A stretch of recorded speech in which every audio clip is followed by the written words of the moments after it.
Hello, good afternoon. I hope nobody is hungry. We are after lunch. Okay. So my first question is, who has Twitter account? Raise your hands. Great. And the next question is, who writes tweets like about once a week or more often? Okay. So our subject is about sentiment analyzing of tweets in Polish language using deep learning. My name is Joanna Piwko. I work as a data scientist at Enigma Pattern. In my job, I working with data from really different sources, like chemistry, radars, photos. But personally, I really like analyzing data from statistics from social medias, especially Twitter. Here's agenda. First thing I would like to talk about is how to get data for research. Then how to make text as an input to a neural network. Third point is about labeling the data, and at the end I will talk about the model which I used. So we will go through the whole process. So, first question, how to get the data? We can get data from Twitter for tweets in English language, from example from Kaggle in a CSV format. But for tweets in Polish language, it's not so easy. So there are two solutions. First one, we can use Twitter API with Python Twitter package. But if we want to use Twitter API, we need Twitter account and developer account.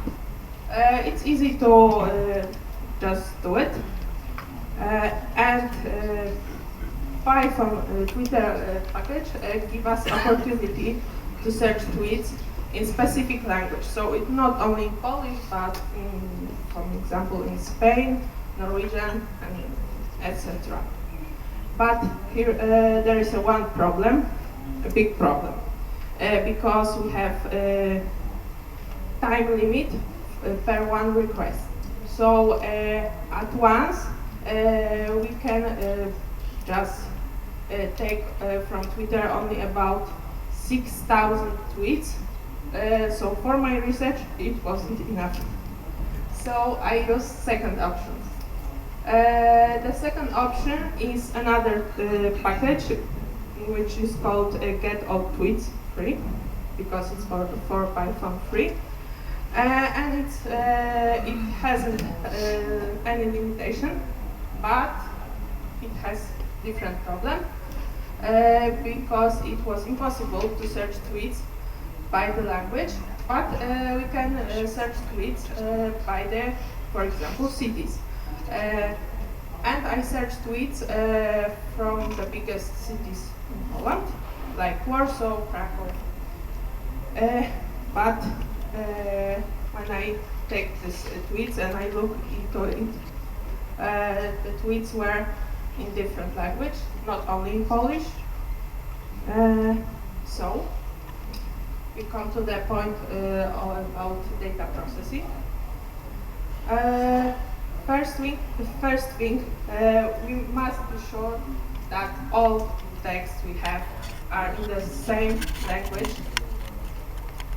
So there is a package called LangDetect, which detects the language of the tweets.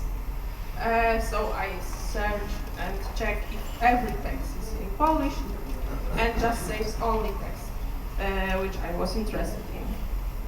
Another problem is that the tweets have not only text, but emojis, links to the web pages, usernames, and things like dots, commas, and other things.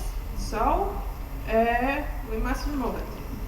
And I think the simplest option is using regex formulas. And the last thing, I think the easiest, was to convert text to the list of the single ones.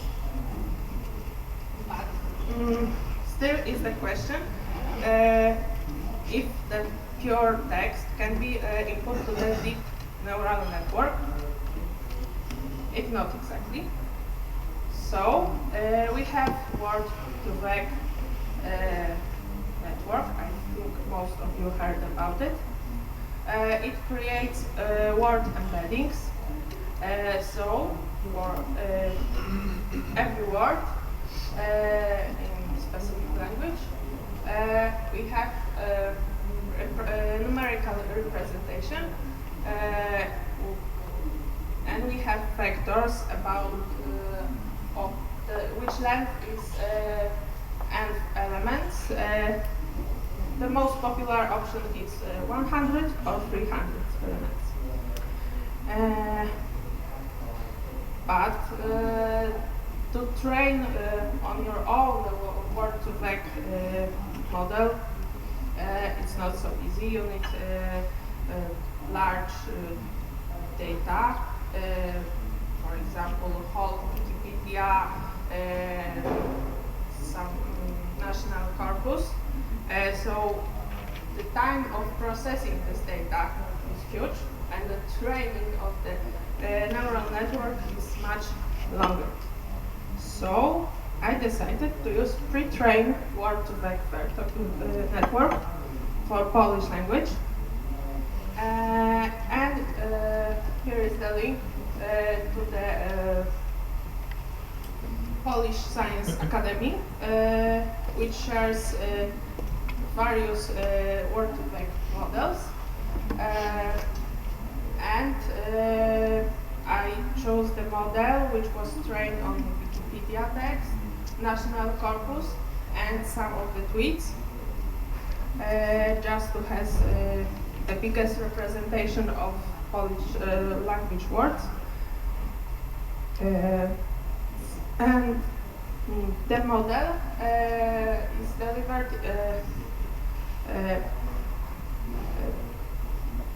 well, the model can be opened using a Gaussian package, so it's easy to use it in Python.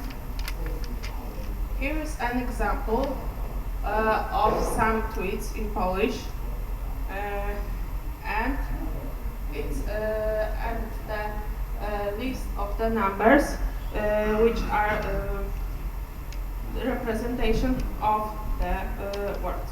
Because for every word is an index, and by the index we can find that its word embedding in word-to-vec neural network.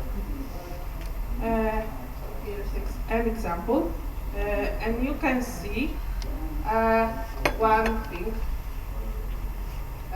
that the text has different length, and the list of these numbers also have different length. So there is another problem, but it's easy to solve it. We're looking for the text which has the longest, and then we lengthen all the text we have to the size of the longest text, just adding the number outside the range of the list of the length of list of all words in specific language. In Polish, it's a number above 200,000.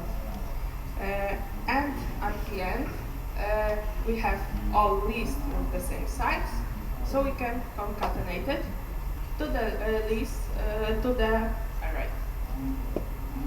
But Okay, we have data which is ready to put it in a neural network, but we don't have labels. It will be hard to do it on your own or just doing by people. So I use a very interesting tool. It's called Netsky Affective Word List. This list of words exists not only for Polish language, but also for Spanish, French, and well, it is created by the researchers. They ask a group of native speakers of the specific language about the feelings what they have about every word. The list has only 2,000 words, but it describes by the 5 emotions like happiness, anger, sadness, disgust, and fear. Not only just if the word is positive, negative, or neutral, which is the most popular option. It has more options. It's more interesting. And it describes, this list has a numerical representation of emotion for every 2,000 list of words. All the words are in the basic grammar form. So for people who not speaking Polish, I would like to say that Polish grammar is very rich, and we have we have many grammar forms of words, but a solution for this problem. You can convert words to its basic grammar form. There is a package called NumFOCUS, which has described every word in Polish. It has information about the grammar form, the basic grammar form. So it's just easy to use it and change every word to it to the basic grammar form. But as I said before, this list has only 2,000 words. In Polish, the number of words is more than 200,000 words. So I'm looking for the list of synonyms. And for example, for word beautiful, in Polish is piękny. I look for the synonyms, and all the synonyms get I described with the same vector, which has word beautiful. And backing to the tweets, for every word, I look if it has a vector of emotion representation, and then for whole tweets, I calculate emotion representation, which was just the mean of values of whole vectors for the sentence. Here is example. I not say that about one thing. Well, I thresholded the values because they are in the range from 1 to 5. So I threshold them about the mean of whole values. And here are example in Polish. There is a tweet, and under it's a vector. It's a vector representation. First numbers is about if a text has happiness emotion inside. Second is anger. Third is sadness. Fourth is fear, and the last one is disgust. And you can see that the fourth example has only zeros, which means that the text is neutral. And now we can move, I think, to the the part which give us fun, which is training the neural network to classify emotion in our tweets. In my research, I train my model on about 400,000 tweets. I think it's a lot. And the test data set was about 100 tweets. Here is a model. This is output from the TensorFlow. First layer is embedding layer, which had the weights from the word to vec.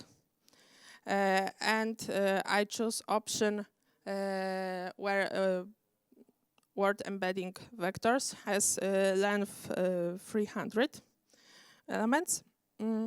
The second layer is LSTM layer with 100 LSTM cells.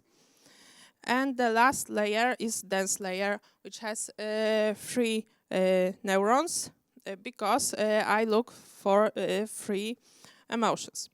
And there is no information, but the activation function was sigmoidal because I want to have multi-label classifier, as you may see on previous, as here, because we have not only just one emotion in text, but we have, for example, 3 or 0. And it was my model. It has so, you can see it has so much parameters. And the result was, I think it was good. It was about 80%. On a trained data set, it was 82%, and on the test data set was 79. I think it's good. Okay, so now we have time for questions, and thank you for your attention.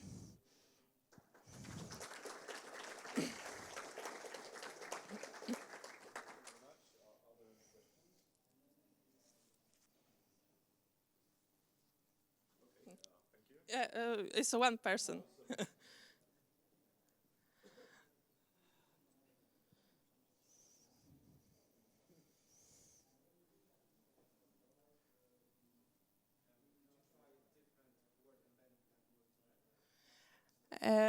Unfortunately not, but we heard today that there is a BERT, where a language model, and I think in the future maybe I will use it. But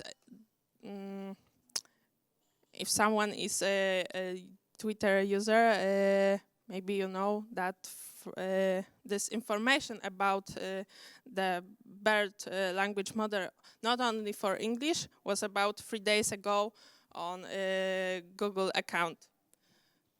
Any other questions about anything?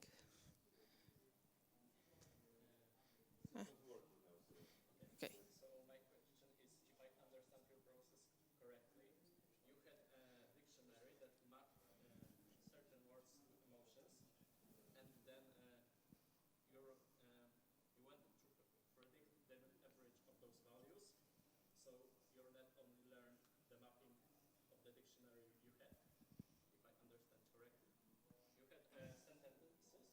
Yes. process through the dictionary. You map to average, and then skip this step of and your network learned mapping from the sentence to the this average of emotions. So you learned the dictionary. Your network learned the dictionary, if I understand correctly. Not exactly. Maybe I will come back. Uh, hmm.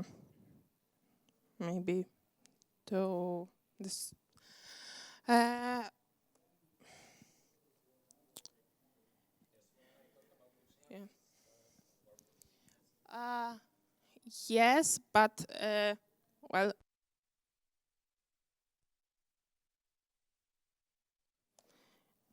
maybe I move here. So for every word, I look to the list if the word is on a list, and then I checked if it's on a list. I check the representation, and I find for every word the vector that describes the emotions, and then I calculate the mean of all these vectors. yes, but the result is that you could obtain the same by just using what's the added value of using the network here instead of deterministic mapping through this word list. Where's the value added of using network?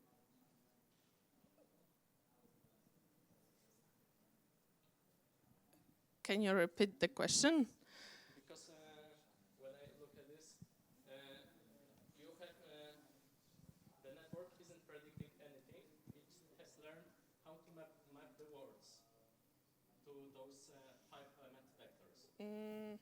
How Well, to map to sentence to uh, and I'm wondering if there's something I can see that is the value added here of using network instead of just dictionary. This NetSkiss word list. What's the real use of this? just to label more than one, just to label the text that, well, uh,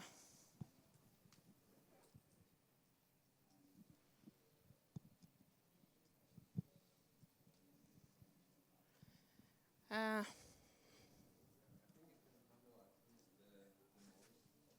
Maybe you're right. Okay, thank you.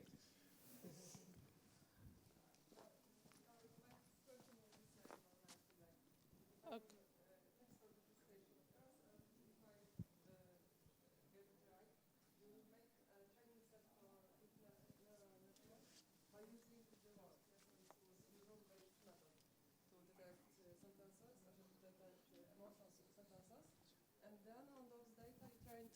It's working? Okay, okay. And then on those data set, which was created by rule-based methods, you trained the deep neural network. Yes, it was like Can this. you repeat because I haven't heard Okay, all sorry. that? Sorry. So the training set for network was created by rule-based methods, yeah, by those dictionary of words. Okay, and have you maybe checked what's the accuracy of this method, the rule-based method? Like if the real emotion,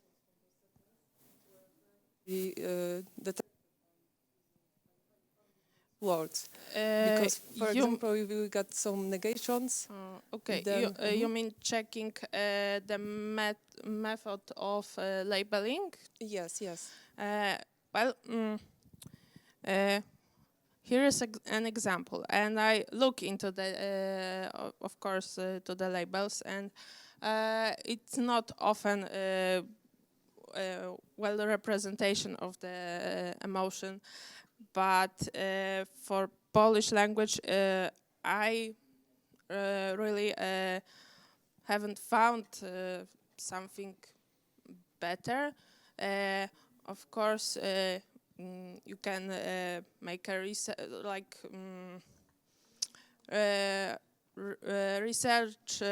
to ask as many people as possible to label whole phrases, for example, which will be much better. But first thing is an expensive and well, it's time consuming. It's not part of the data scientist job. A question about the labeling. There is a package Snorkel. I don't know if you heard about it. No, I haven't heard. This is a package exactly for labeling data sets. So if you have a data set with many cases, but very few of them is labeled, then like it has an algorithm to learn the labeling and to label rest of the data. So I'm not sure if it's working with text data, but like maybe it's something worth experimenting. Okay. Any other questions?